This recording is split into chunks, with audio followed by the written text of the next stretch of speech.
Yo, yo, yo, yo, yo, yo, yo. Yo, yo. What's good with it? It's the homie MACK. Music, art, culture, knowledge. Each one teach one. Peace and love.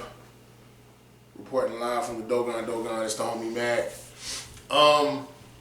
Real quick, this is an impromptu session of MACK Minutes.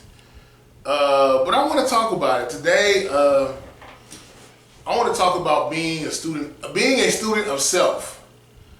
And when I say being a student of self, I mean by that being self-aware.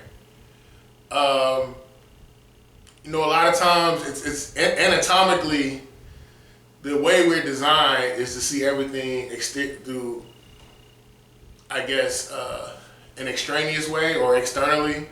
We don't necessarily, we're not built, like I can't close my eyes and see what's going on inside me anatomically. But I can see other people's behavior. I can see the stimulus around me.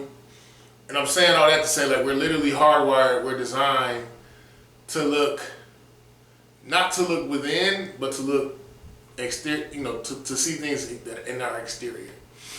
And that's good because we need to know the ambiance, we need to know the things that are around us, we need to know the climate that we're in, we need to know what exists beyond us.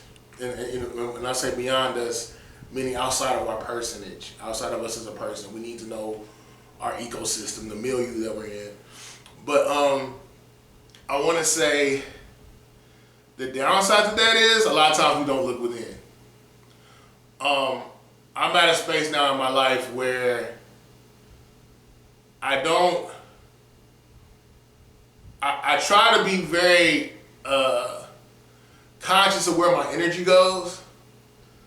I've spent a lot of time arguing about different things, whether it be about history, politics, white supremacy, sports, hip hop, and I'm at a phase in my life now where I realize like a lot of argumentation is an exercise in futility. Especially in the moment, because a lot of times people speak from their ego. It's not about actually finding a greater resolve or seeing a bigger picture. But I'm very much limited in who I go back and forth with and what I go back and forth about. A lot of people walk around here, myself included, stressing themselves out over stuff that doesn't impact their bottom line. And, I'm at a phase in my life where it's just, my energy has to be calculated. It has to be protracted. I don't just give it out. And that came through metacognition and self-assessment. I'm reading a book right now, very thick book, called MACK, Guiding Principles of Moral Living, by authors Takai Kilimanjaro and Ife Kilimanjaro, both PhDs. There's a section in this book, let me get to it. It says,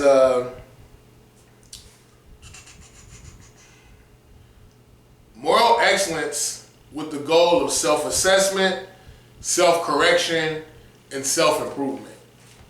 That's why I say student of self. Being analytical towards yourself. Getting into metacognition. What is metacognition? By definition,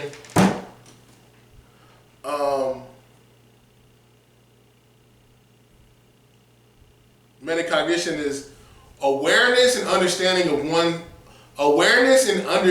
one's own thought processes. Examples of metacognition. Examples of metacognition include planning how to approach a learning task, using appropriate skills and strategies to solve a problem, monitoring one's own comprehension of text, self-assessing and self-correcting in response to self-assessment, evaluating progress toward the completion of a task. So again, becoming a student of self. A lot of times anatomically we are designed to look externally, to look out, to see what's going on around us, but a lot of times we don't take the time to see what's going on within us. And that's where metacognition comes into play. When you sit with yourself, why do I get emotional about certain things? Why am I aloof about certain things? Why am I triggered by certain things?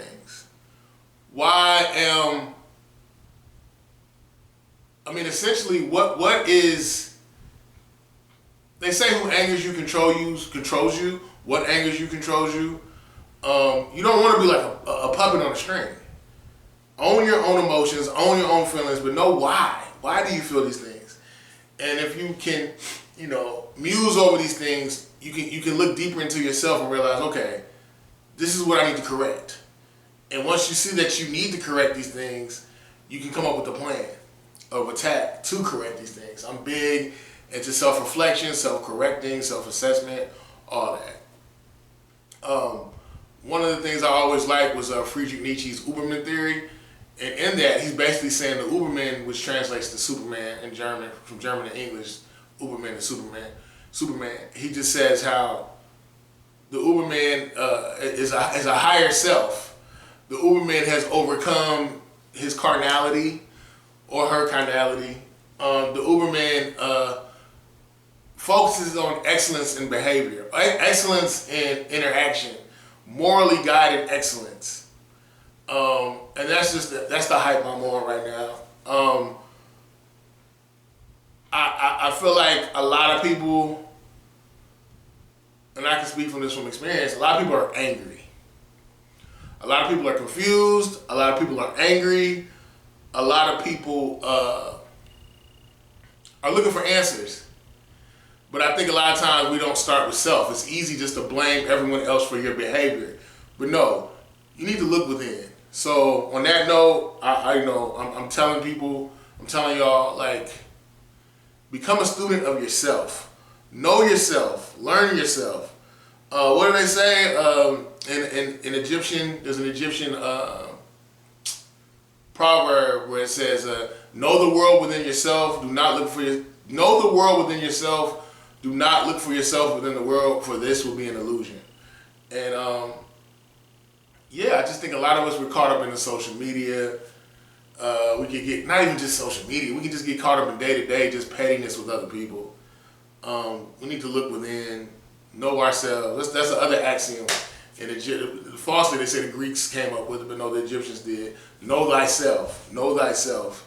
And I think that's what our lives should be, a journey into self-discovery, self-assessment, self-correction, self-improvement.